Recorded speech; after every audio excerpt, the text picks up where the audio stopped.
Hello, hello. Welcome back to my podcast, Finding Spirit with Tabs. I'm your host, Tabs, and today's episode, we're going to break down how I pieced together and what led me to discovering that I am a medium. This goes back to this summer. We're going to start in August. Throughout the episodes, I think I'm going to break down little parts of my life now where I look back and I'm like, oh man, this has always been in my life. I just wasn't tuned in. But for today's episode, we're just going to do the last few months. So if you haven't caught episode 1, I encourage you to start right at the beginning. And that's where I talk about my first mediumship experience. It was wild. It was crazy. And today we're going to kind of lead up to that. There's so many things to talk about that was happening in those couple months. So I think I'm going to have to do a couple other episodes where I further dive into certain aspects, or I don't know how to describe it, certain things, because I feel like there's more information around them that may help you if you think that you are also a medium. I've got to toss this out there. Everyone, this is like not a secret, everyone can be a medium. It's just tuning in, matching your energy to connect with spirit. But we all have the ability to do this. So I'm not special being able to do this. I think maybe my abilities were just a little bit stronger right away, where, it's like, I heard this analogy, it's kind of like, say a soccer player. Some people have to, practice 10,000 hours to become great. And some people just, start and they can play in their David Beckhams or what, you know what I mean? Pro players. Mine would probably be a little bit of like natural ability in there mixed with some practice, but everyone has the ability to do this. So I just wanted to toss that out there. All right, so we're going to go back to end of July this year. I started to notice that I just wasn't feeling myself. It felt like there was a lot of busy thoughts in my head. I'm not someone that typically has a lot of negative thoughts or negative self-talk, but for some reason, it was heavy this summer. Like, it was heavy. And I told Jeff, my husband, I said, something's going on. I don't know what it is, but there's like something going on in my head and I'm going to sort it out. But I feel like I'm going crazy and I just do not feel myself. And of course he's like, oh gosh, I hope she's okay. But like I said to him, I'm okay. Something's going on in me right now and I don't know what it is. And there was quite a few things that were going on in my life that I thought maybe could attribute to how I was feeling, but it wasn't. Like, what was happening was my spiritual awakening as I look back now. So I had a big birthday this year in September. On September 4th, I turned 40, and I never felt like this was like, I know some people are like, oh, 30 and oh, 40 or oh, 50. Like, these birthdays have never had an impact on me. I'm not afraid to get older. I feel like life gets better every year and every decade as you grow more and more into yourself. So it just wasn't something that was scary to me. But as my birthday got closer and closer, I started to just feel like, again, not myself, very much not myself. And when I was trying to figure out all this, I thought, you know what, maybe I need to introduce meditation, right? I need to start exercising and I need to introduce meditation, because my brain was just like always working. It was like there's always conversation happening in my head and I couldn't shut it off. So the first thing I introduced was meditation, and it was life-changing for me to control my thoughts, to shut off my brain, to just find that peace. And it started to lead me into like guided meditations. So I would go on YouTube, find guided meditations, put in my AirPods, put my phone down and just listen and kind of go through it.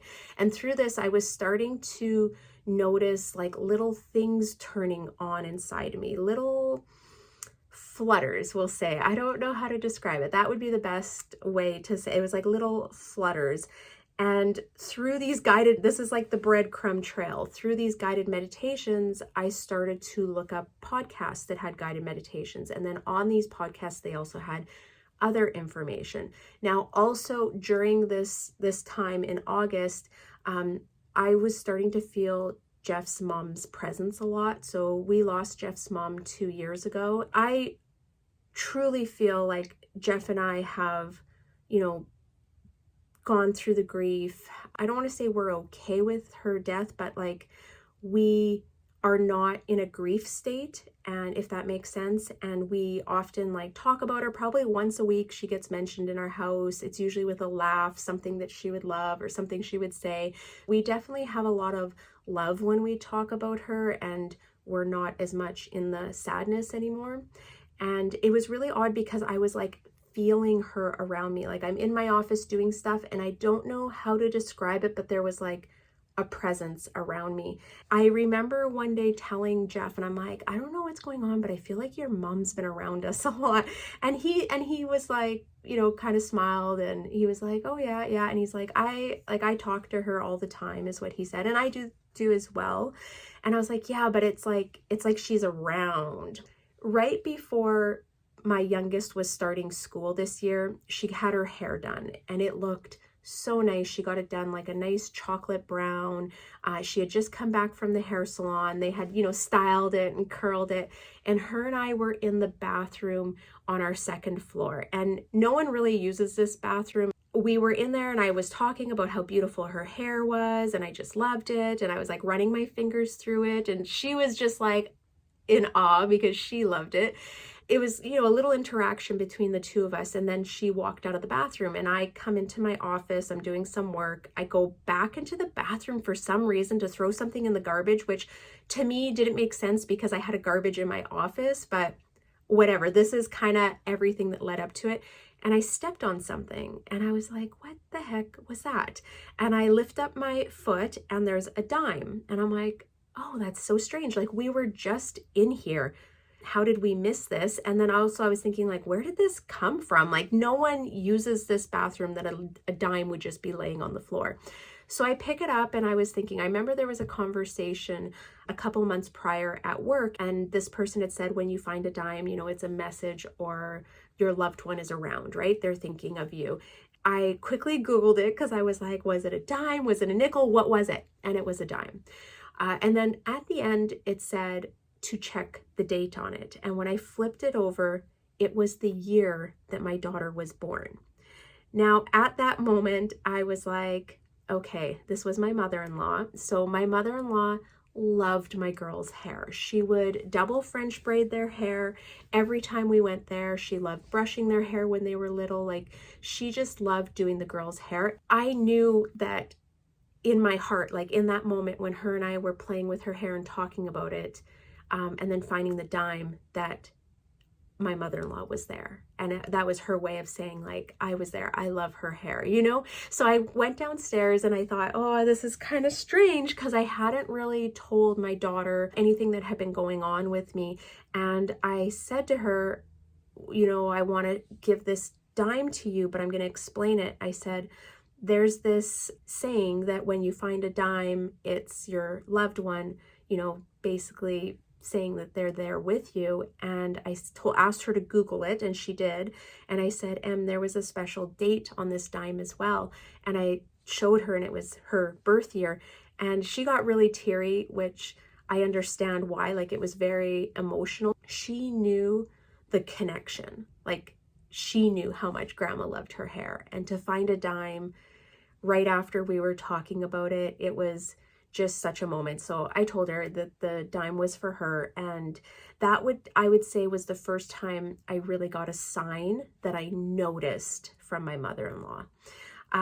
We did tell Jeff, and he was like, oh, that's crazy. And I don't know if he quite believed what was going on, but between myself and my daughter, we knew that she was there in that moment. And I feel like it was within a couple of days, I was still like really feeling her presence around me. And I remember standing in my bedroom one day and just feeling her presence. And I was like, I think maybe I was doing my hair or something. And I was like, I know you're around and I don't know how to communicate with you, but I'm going to figure this out. Like, I know you're here. I just have to figure this out. You have to give me some time. And I actually like said it out loud because it was just, I don't know what triggered it. I just felt like she was there and that I could tell her this. Little things were happening from there. Another detail that I think is important to say is that I often will see things out of the corner of my eye, kind of like shadows. I've had this my whole life. It usually happens at nighttime, but it has been known to happen during the day as well. And that's actually a sign that you have mediumship abilities. Like, it's a pretty strong sign that you see spirit. And it's so crazy because I had told myself that that was my imagination my entire life. Like, my entire life, I've told myself, like, grow up, it's your imagination. There's no such thing. And now I know that I do see things out of the corner of my eyes, which is kind of creepy for most people, but I honestly thought everyone did. I didn't realize that that wasn't normal.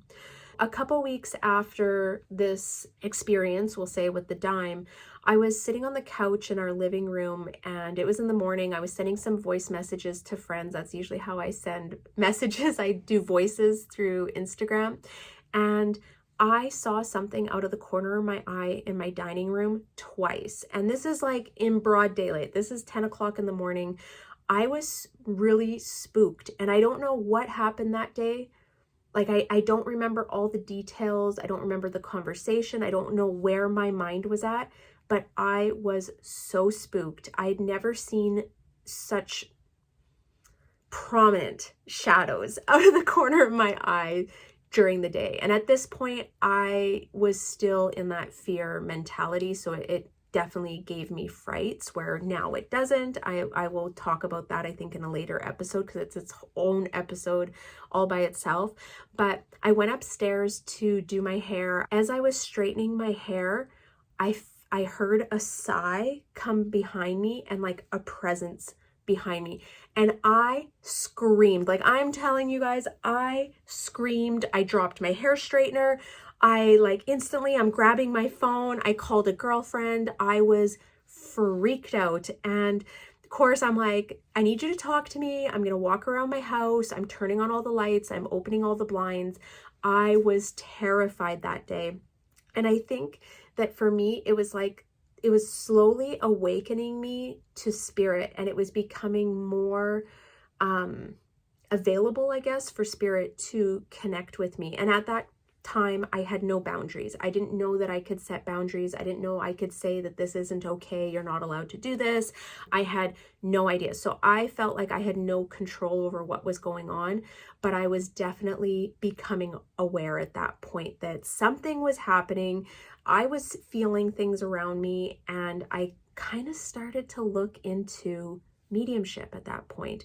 It was like, what is this? Like, how do people talk with spirits? I started to look things up, kind of like this breadcrumb trail. One of the first podcasts that I came upon was Medium in the Middle. And if you haven't checked her out, you need to start at episode 1. She is a phenomenal storyteller, and it's just like her experience.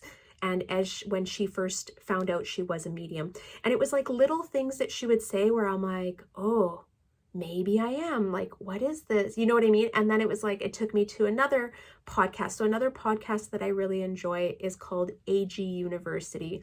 She is just a ray of sunshine. She has all different types of speakers and guests on her podcast channel, and it's very spiritual related, but I love her energy. I absolutely love her energy. So I'm like listening to these podcasters, and I'm starting to get this information. I'm like, okay, maybe there's something here. And then the third podcast I want to share with you guys is Michelle Beltran. I'm going to link everything down below if you want to check out their podcast. And again, for her, I kind of started at the beginning as well. She shared a lot of podcasts where it was like tuning into your intuition, connecting with your third eye, talking about clair abilities. And that's where I started to be like, more and more piece the puzzle pieces together. Along with all this, I was still doing daily meditations. At that point, I was meditating about 30 minutes a day. Usually I do it right before bedtime to just help me relax to go to sleep. That's like the Cole's notes of some of the events. There's lots of little things that I'm going to share, like I said, and they'll kind of become their own podcast episodes.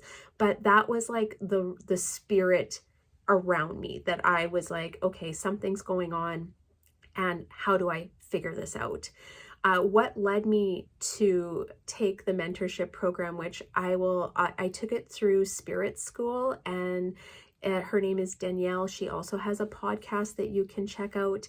I was kind of being pulled to register, and in my mind I was like, this is a substantial amount of money, and I don't even know that if this is what I can do or if this is what I have. And I was probably even more skeptical of it. It was like the day before the registration was closing, I had reached out to someone that maybe was connected to her through Instagram, and I just asked, I said, have you taken the course and what are your thoughts? And I said, I'm trying to decide if I should do it. And she said to me, if you've been drawn to Spirit School and to Danielle and messaged me, it probably is your intuition telling you should do this. And I was like, okay, fair enough. That's kind of like, everything's leading this to you and you're still questioning it. So I signed up, and at that point, I hadn't even told Jeff what was going on. Like, I was pretty quiet on what was going on because I was so afraid that people would think that I was crazy. Like, that, my biggest fear was that no one would believe me and people would think that I was crazy. I told Jeff that I had signed up for a course, and it was just on intuition, and he knew that I was like, I don't want to say a spiritual person, but probably more into the woo than most people. So it didn't faze him. He was just like, oh, okay. And I'm like, yeah, it works on intuition. I had kind of been doing some more intuitive tarot readings, and he knows that I had taken my Reiki level, like level 2, 15 years ago when Em was a baby. I'd gone through level 1 and 2. So it didn't really come as a surprise to him. Now, through the first lessons, I was just trying to soak up all the information that I could.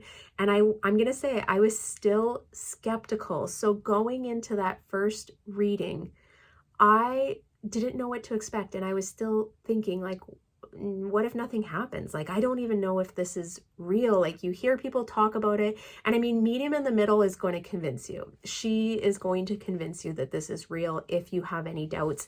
But again, I'm a Virgo. I'm an analytical person. I work as a licensed pharmacy technician. That is like as science driven as it gets. So to have this side open up in my mind was challenging. It definitely was challenging.